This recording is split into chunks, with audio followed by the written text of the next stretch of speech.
بسم الله الرحمن الرحيم. الحمد لله رب العالمين، ولا عاقبة للمتقين ولا عدوان إلا على الظالمين، وأشهد أن لا إله إلا الله ولي الصالحين، وأشهد أن محمدا عبده ورسوله وصفيه من خلقه وخليله، أما بعد. السلام عليكم ورحمة الله وبركاته. يقول الله مولى عز وجل: هو الذي أرسل رسوله بالهدى ودين الحق ليظهره على الدين كله وكفى بالله شهيدا. الله نبيون عليه الصلاة والسلام ወደዚህ ምድር ላይ መልእክተኛ ነቢይ አድርጎ ሲልካቸው እስልምናን ለዓለም ማሰራጨት፣ እስልምናን ለዓለም ማስተዋወቅ፣ ለጂኒውም ሆነ ለሰው ልጆች ከአንገብጋቢው እሳት እንዲድኑ ማድረግ፣ ዘላለማዊ ደስታን ማጎናጸፍ፣ ጀነትን እንዲወርሱ ማድረግ፣ አላህን በብቸኝነት እንዲገዙ ማድረግ። ይሄ ነው ትልቁ ሀደፉ፣ ትልቁ ዓላማው። የተላኩበት አንዱ ይሄ ነው። ሌላኛው ሰላምን ማስፈን ነው። የነቢዩ አለይሂ ሰላቱ ሰላም የመጡበት ሌላኛው ታርጌት ሰላምን ማስፈን ነው። ሰላም ከሌለ ሰውየው እስልምናውን መተግበር አይችልም። ሰላም ከሌለ፣ ፍቅር ከሌለ፣ አንድነት ከሌለ፣ መተሳሰብ ከሌለ በሰላም ወጥቶ በሰላም መግባት አይቻልም። ኢስላም ደግሞ የሰላም ሃይማኖት ነው። ሰላምን የሚሰብክ ነው። ስለ ሰላም የሚጮህ ነው። የሰላም አምባሳደር ነው። ኢስላም ስለ ሰላም ለኢስላም ማንም ሊነግረው አይችልም። ምክንያቱም አልኢስላም እስልምና የሚባለው ኢስላም ሁወ ዲኑ ሰላም የሰላም ሃይማኖት ነው። በየትኛውም ሁኔታችን ላይ በየትኛውም ማህበራዊ ህይወታችን ላይ ሰላምን እንድናሰፍን አላህ ያዘናል። እኛ ሙስሊሞች አምላካችን ከስሞቹ ከሚያማምሩ ውብ ከሆኑ ስሞቹ መካከል አንደኛው አሰላም፣ ሰላም የሚል ስም አለው። አላህ ሰላም የሚል ስም አለው። ሌላኛው እስልምና ሃይማኖታችን ኢስላም ይባላል። ዲኑ ሰላም የሰላም ሃይማኖት ነው። ሌላኛው ሙስሊሞች እርስ በርሳቸው በሚገናኙበት ሰዓት ላይ የሚለዋወጡት ሰላምታ አሰላሙ አለይኩም፣ የአላህ ሰላም ባንተ ላይ ይስፈን፣ የአላህ በረካ ባንተ ላይ ይውረድ ብለን ነው ሰላምታ የምንለዋወጠው። ሰላምታ የራሱ የሆነ ተአሲር ተጽዕኖ ስላለው ሁለት ሙስሊሞች መንገድ ላይ ሲገናኙ ከሁለቱ የተሻለው በላጩ መጀመሪያ አሰላሙ አለይኩም ብሎ በሰላምታ የጀመረው ነው አለ። ከጎረቤትህ ጋር፣ ከዘመድህ ጋር፣ ከጓደኛህ ጋር፣ ከስራ ባልደረቦችህ ጋር፣ ከቤተሰብህ ጋር፣ ከማንም ጋር ስትገናኝ ትንሽ እንኳን በመሃል ላይ መለያየት ኖሮ በመሃል ስትገናኝ ሰላሙ አለይኩም ትላለህ። ሀገሩ ሰላም ይሁን አይሁን፣ ሰውየው በግሉ ደረጃ ሰላም ሆኖ ይደር አይደር፣ አንተ ግን ሰላሙን ትመኝለታለህ። ኢስላም ይሄ ነው፣ ውበቱ ይሄ ነው። እዚህ ዱንያ ላይ ሰላምን ስበኩ፣ ሰላምን አስፍኑ ብሎ አስተምሮናል ኢስላም። የዚህ ውጤት ደግሞ ዳሩ ሰላም የሚባል ደግሞ የሰላም ሀገር አለ። ሰላም የሆኑ ሰዎች የሚገቡበት፣ የሚበጠብጡ አዋኪ የሆኑ ሰዎች የማያገኟት የምን ሀገር አለ? የሰላም ሀገር አለ። አላህ ወደዛ ነው የሚጠራን። ወላሁ የድዑ ኢላ ዳሪ ሰላም። አላህ እኮ ባሮችን ወደ ዳረ ሰላም ይጠራል። ዳሩ ሰላም ይሄ ጀና ጀነት ነው። ወደዛ ሀገር እየጠራችሁ ነው። ስለዚህ ያንን ለመውረስ ያንን ለማግኘት ዛሬ ሀገራችን ላይ ሆነ ዓለማችን ላይ ሰላምን እንሻለን፣ እንፈልጋለን። ጦርነትን እንድንመኝ የከለከለን ሃይማኖት ነው። ማንኛውም ሰው ጦርነትን ምን አለ በተፋለምን ኖሮ እገሌን በገደልን ኖሮ እንዲህ ሰዎችን አዛብ አደረግን ኖሮ ብሎ የሚመኝ ካለ እስልምናን አይወክልም። ይሄ ሰውዬ ምን ቃለ ረሱሉላህ ሰለላሁ ዐለይሂ ወሰለም ላ ተተመነው ሊቃል አድዋል ወሰሉላህ አልዓፊያ። ጠላትን መገናኘት ከጠላት ጋር መፋለምን አትመኙ። አላህን ሰላም ጠይቁት። አላህ ሆይ አላሁማ አንተ ሰላም ወሚንከ ሰላም ተባረክተ ያ ዘልጀላሊ ወልኢክራም። አንተ ሰላም ነህ፣ የሰላም ምንጩም የሚገኘው ካንተ ነው። ስለዚህ ጌታችን ወይ ሰላም አውርድልን፣ ሰላም አስፍንልን፣ ሰላም አምጣልን ብሎ አላህን ሙእሚን ይለምናል እንጂ ውከት አይፈልግም፣ ረብሻ አይፈልግም። ሙስሊም ሰው በመግደል ጀነት ይገባል ብሎ የሚያምን ሙስሊም ካለ ሙስሊም አይደለም። ሐታ ጦርነት ጦር ሜዳ ላይ ጦረኞች ጋር ከጠላት ጋር ፊት ለፊት እየተፋለምክ እንኳን በምትችለው አቅም እዛ ቦታ ላይ እንኳን ስለ ሰላም ይሰብካል ኢስላም። ጦር ሜዳ ላይ እናንተ ጋር ጦር ይዞ የመጣ ሰው ካልሆነ በስተቀር ራሱን ያገለለ ሰላማዊ ሆኖ በሩን ዘግቶ የተቀመጠን ሰው እንዳትገሉት፣ ሃይማኖቱ ስለተቀየረ ብቻ የሌላ ሃይማኖት ተከታይ ብቻ ስለሆነ እንዳትገሉት፣ አይገደልም። ይሄ ነው ኢስላም የሚያስተምረው። ሴቶችን እንዳትነኩ ብሎ ኢስላም ያስተምራል። ሕፃናቶችን እንዳትነኩ እንዳትገሉ ብሎ ኢስላም ያስተምራል። ቀሳውስቶችን የሃይማኖት ባለቤቶች የሆኑ ሰዎችን የሌላ እምነት ተከታይ ቢሆኑም ራሳቸውን ገዳም ያስገቡ ራሳቸውን ወደ እምነት ቤታቸው ጥገኝነትን ያደረጉ ሰዎችን አትንኳቸው ብሎ ነው የሚያዘው ኢስላም። ገዳማትን ቤተ ክርስቲያንን አፍርሱ የሚል ሃይማኖት የለንም፣ የለም፣ ኢስላም ላይ የለም። ይሄን የሚያደርግ ሰው ራሱን ወክሎ እንጂ እስላምን ወክሎ አይደለም የሚያደርገው። እንደ ኢስላም ይወገዛል።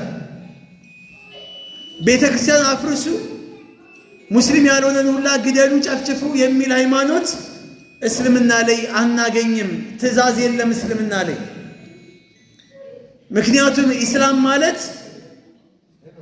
ኢስላም ማለት እኮ ትላንትና ግብፅ ላይ ዑመር ኢብኑ ኸጣብ አሚር አልሙእሚን በነበረበት ሰዓት ላይ ግብፅ ላይ አምር ኢብኑ አልዓስ ተሹሞ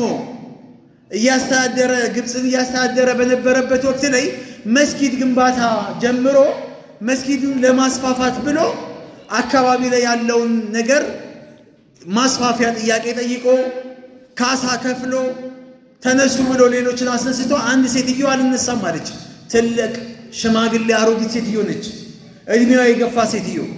ቢለምናት ካሳ ይከፈልሻል ለመስጊድ ነው ቢላት በፍጹም እዚህ አካባቢ ላይ መልቀቅ አልፈልግም ቤቴን አለች። በቃ የራሷ ጉዳይ ብሎ አስፈረሰባት። አምር ኢብኑ አልዓስ ቤቷ ፈረሰ፣ መስጊዱ ተገነባ ተስፋፍቶ።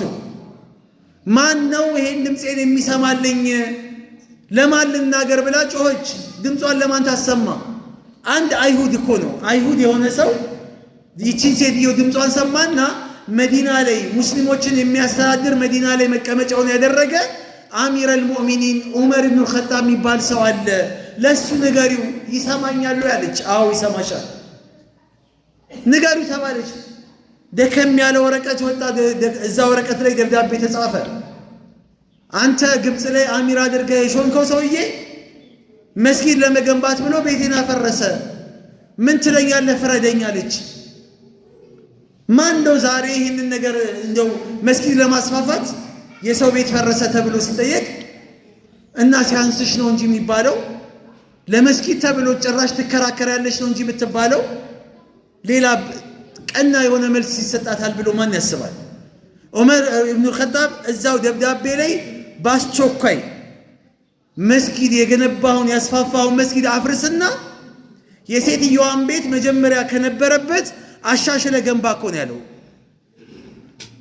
አሻሽለ አስተካክለ ገንባ ባስቸኳይ ነው ያለው ዑመር።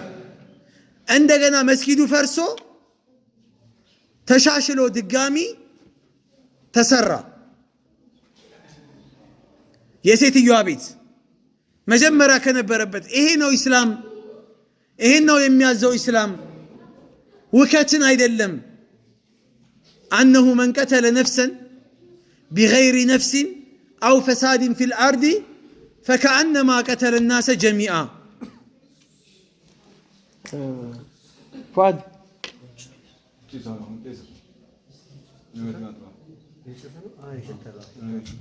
አነሁ መን ቀተለ ነፍሰን አንድ ግለሰብ የማንም እምነት ተከታይ ይሁን አንዲትን ነፍስ ያጠፋ የሆነ ሰው አው ፈሳድን ፊል አርዲ ወይም ምድር ላይ የሆነ ብልሹ ነገርን የፈጸመ ሰው ምድርን የሚያበላሽ ነገር ያደረገ ሰው ፈከአነማ ቀተለ ናሰ ጀሚዓን የዓለምን ህዝብ እንዳጠፋ ነው የሚቆጠረው።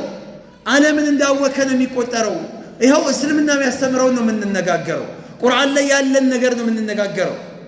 ጎረቤት አክብሩ፣ ሚስኪንን አብሉ፣ ደሃን ቀልቡ፣ እንደዚሁም ዘመድን ቀጥሉ፣ ዝምድናን ቀጥሉ፣ የተቸገረን እርዱ፣ ከጎን ቁሙ፣ ከደካማ ጎን ቁሙ ብሎ የሚያስተምር ሃይማኖት ነው እስልምና። ነቢዩ አለይሂ ሰላቱ ሰላም በህይወት በነበሩበት ሰዓት ላይ አንድ አይሁድና አንድ ሙስሊም ተካሰው መጥተው ሐቁ ለአይሁዱ የተፈረደበት ጊዜ አለ። ሃይማኖት ሌላ ነገር ነው፣ እዚህ ፍትህ ደግሞ ለብቻ ነው። ዛሬ ሙስሊሞች ላይ የማይሆን ስም የሚለጥፉ የሃይማኖት አባቶች ነን ብለው በየተለያዩ ተቋማቶች ላይ የተሰገሰጉ ሰላም አዋኪዎች አሉ አይደል? በየቦታው ሙስሊሞች እንደዚህ ናቸው፣ እንዲህ ናቸው፣ እንዲህ ናቸው እያሉ አሸባሪ ተብሏል። ሙስሊሙ ማህበረሰብ ጽንፈኛ ተብሏል፣ አክራሪ ተብሏል፣ በሰይፍ ነው እስልምና የተስፋፋው ተብሏል።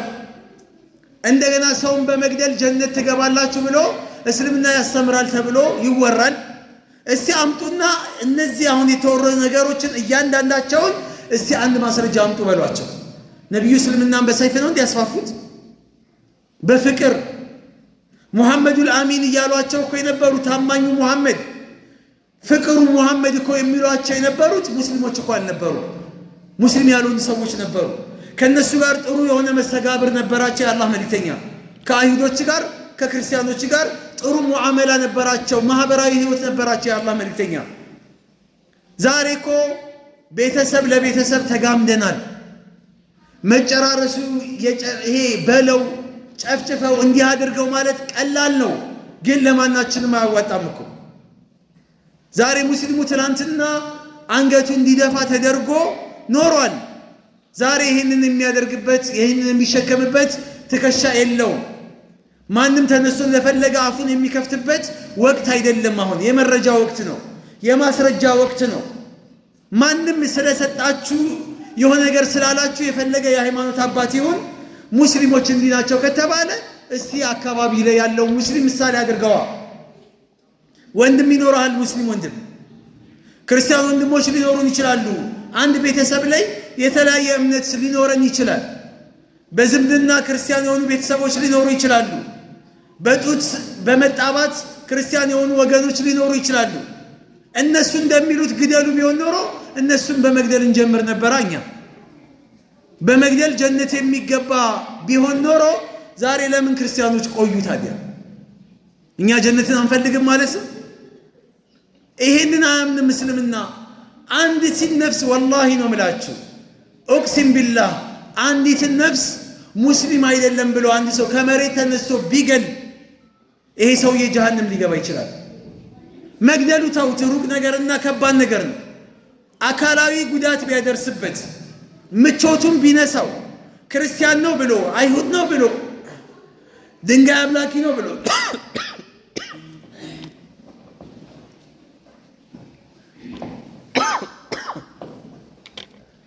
ምንም ቢያደርግ እንደ ኢስላም ተቀባይነት የለውም። ምንቀበለው የሰዎችን ድርጊት ነው ወይስ የኢስላምን አስተምህሮት? የኢስላምን አስተምህሮት ከሆነ ኢስላም ባለፈውም ተነጋግረናል። ኢስላም የሚያስተምረው ጎረቤትን በቁርአንም ይሁን መንዙማ ብለህም ይሁን ነሺዳም ብለህ ይሁን ድምፁን ብልቅጥ አድርገህ ከፍተህ አጠገብ ያሉ ጎረቤቶች አዛም የሆኑ ከሆነ ጀነት አትገባም አንተ ሙእሚን አይደለህም ተብሏል። እምነትህን ይነጥቃል እስልምና። ያሉ ጎረቤቶች በሰላም የመኖር መብት አላቸው። ንግድ ላይ አንዳንድ ነጋዴዎች አሉዋል። እኔ መርካቶ ገብቼ አንዳንድ ቃል ለመግዛት ስገባ ኡስታዝ ይሄ ቃል አንተ አይሆንህም ይላሉ። ከዚህ በፊትም ተናግረዋል። ለምን ምናልባት እዚህ መድረክ ላይ ቆሜ ሳወራ እናንተ እዚህ ቁጭ ብላችሁ ትሰማላችሁ፣ ባለ ሱቅ ምናምን ትኖራላችሁ። ስለዚህ እኔ ማስቀየም አትፈልጉም። ይሄ ላንተ አይሆንም። እኔ አመሰገነኝ ብዬ አላስብም። አመስግኖኛል ብዬ ማስበው ላንተ አይሆንም ያለውን ዕቃ አውጥቶ ሲወረውረው ነው።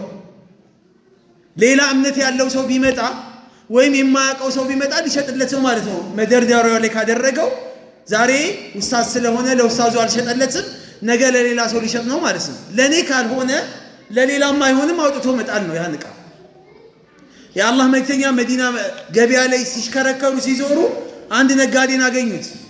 እህል ቆልሏል፣ ገብስ። ከዛ እያጣሩ ባሉበት ሰዓት ላይ እጃቸውን ወደ እህሉ ሲከቱት እርጥበት አገኘው እጃቸውን። ምንድነው አዙት? ማሃዳ አሉት። አሳበው ሰማይ ዝናብ ነክቶት ነው አላቸው። እላይ ደረቅ ነው፣ እታቹ እርጥብ ነው። ከዛ የአላህ መልእክተኛ ገብቷቸዋል። አወላ ጀዐልተሁ ፈውቀ ጣዓሚ፣ ታዲያ ዝናብ ነክቶት ከሆነ እንዲደርቅልህ ከሆነ የፈለግከው እርጥቡን ከላይ ነው እኮ ማድረግ ያለብህ እየደረቀ እንዲመጣ። እሱ ግን ሚዛን እንዲደፋለት ስለፈለገ ምን አሉ የአላህ መልእክተኛ? መን ገሸ ፈለይሰ ሚና፣ ሰዎችን ያታለለ ከኛ አይደለም።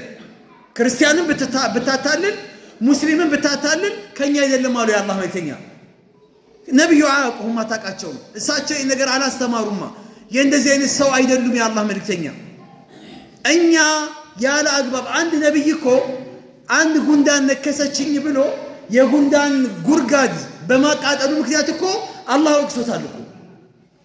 አንድ ጉንዳን አቃጥላ ምንድነው ነክሳ ይኸውላ የጉንዳን መንጋ ለምን ያያችሁት? ኢስላም ስለ ውሻ መብት የሚጨነቅ ሃይማኖት ነው ኢስላም። ውሻ ገንዘብ መውረስ አለበት ብሎ ግን አያምንም። ውሻ ነው፣ እንደ ውሻነቱ ይቀመጣል። ውሻን ያለ አግባብ ልትነካው አይገባም። ተፈጥሯል፣ የመኖር መብት አለው። ተናካሽ ውሻ ነው፣ ትገለዋለህ። የሚገደሉ ኸምሱን ፈዋሲቅ አሉ፣ 5 አማጺ እንስሳዎች አሉ። የትም ቦታ ብታገኟቸው ግደሏቸው አሉ። አማጺ ከሆነ ማንም ይገደላል። ሰው ገዳይ ከሆነ ይገደላል። ሰላም አዋኪ ከሆነ ይገደላል። ጊንጥ ይገደላል። ጊንጥን የሚደግፋት የሚፈልጋት ሰው አለ ተብሎ አይታሰብም። ተናካሽ ውሻ፣ ቁራ፣ አይጥ፣ እባብ እነዚህ እንስሳዎች ይገደላሉ ሰዎችን አዛ የሚያደርጉ ስለሆኑ። ከዛ ውጪ ማንም ሰው ግመል እኮ ነብዩ ጋር አልቅሳ መጣ፣ ቀጥታ ነብዩ ጋር መጣ፣ ለነብዩ ስሞታ ተናገረች። ምን ሆነሽ ነው አሏት። ሸክም ያበዙብኛል፣ ቀለብ አይሰጡኝም አለች። ግመል ብቻዋን እኮ አንድ ካራት አንድ ጫማ ጥፊ ብትላቸው እኮ ወደ አኺራ ነው የምትሸኛቸው። ግን አላህ ዝቅ አድርጓታል። አላህ ወዘለልና ብሏል እኮ በቃ እንትን ብሏል፣ አግርቷቸዋልና ገርታለች። ከዛ የዚህ ግመል ባለቤት ማን ነው ብለው ነብዩ ጠየቁና ባለቤቱ ሲመጣ የዚህ ግመል ባለቤት አላህን ልትፈራ ይገባል። ሽክር አላህን ልትፈራ ይገባል። ስሞታ አቅርባኛለች፣ እንዲህ ብላለች። ሸክም አታብዙባቸው፣ ቀለብ አታሳንሱባቸው ብሎ ያስተማረ ሃይማኖት ነው። ታዲያ ለግመል የተጨነቀ ሃይማኖት፣ ለውሻ የተጨነቀ ሃይማኖት፣ ለጉንዳን የተጨነቀ ሃይማኖት ለሰው አይጨነቅም ተብሎ ማሰብ ቂልነት፣ ሞኝነት እንጂ እውነት ነው ተብሎ ይታሰባል? ዛሬ የሃይማኖት አባትን ሃይማኖትን እንሰብካለን፣ ሰዎችን እናስተምራለን የሚሉ ሰዎች መሸሸጊያቸው የሃይማኖት ተቋም ላይ አድርገው ሙስሊሞች እንደዚህ ናቸው፣ ኢስላም እንደዚህ ነው ብለው ጥላቻኛ ላይ እንዲኖራቸው ሰዎችን እያደረጉ ነው። ወላሂ እንደዛ አይነት ሰዎች አይደለንም። እኛ ለዓለም ሰላም ሙስሊሙ ያበረከተው አስተዋጽኦ ሙስሊም ባይኖር ዛሬ ዓለም እንደዚህ ረግታ አትቀመጥም ነበረ። ወላሂ ነው የምላቸው። ተው የሚባለው ሙስሊሙ ነው። አዛዥ ያለው ሙስሊሙ ነው። ከልካይ ያለው ሙስሊሙ ነው። ነገን የሚፈራው ሙስሊሙ ነው። ይሄን ባደርግ ጀሃነም እገባለሁ፣ ይሄን ባደርግ አላህ ይቆጣብኛል፣ ያ አላህ ነዓላ እርግማን ቢመጣብኝስ ብሎ የሚሰጋው የሚፈራው ሙስሊም ነው። ስለዚህ ብዙ ነገር ቆጥቧል። መስረቅ ከሙስሊም የሚሆነ ከክርስቲያን አትችልም። ጎረቤት የሙስሊምም ሆነ የክርስቲያን ጎረቤት ናቸው። ሙስሊም ሲሆን ተጨማሪ ሁለተኛ ሐቅ ይኖርብሃል የሙስሊምነቱ። ንግድ ላይ ይህንን አጭበርብረ ለዚህ ሐቅ መናገር አትችልም። ሃይማኖት የማይመርጥባቸው ነገሮች ብዙ ነገሮች አሉ። ነብዩ ተናግረዋል።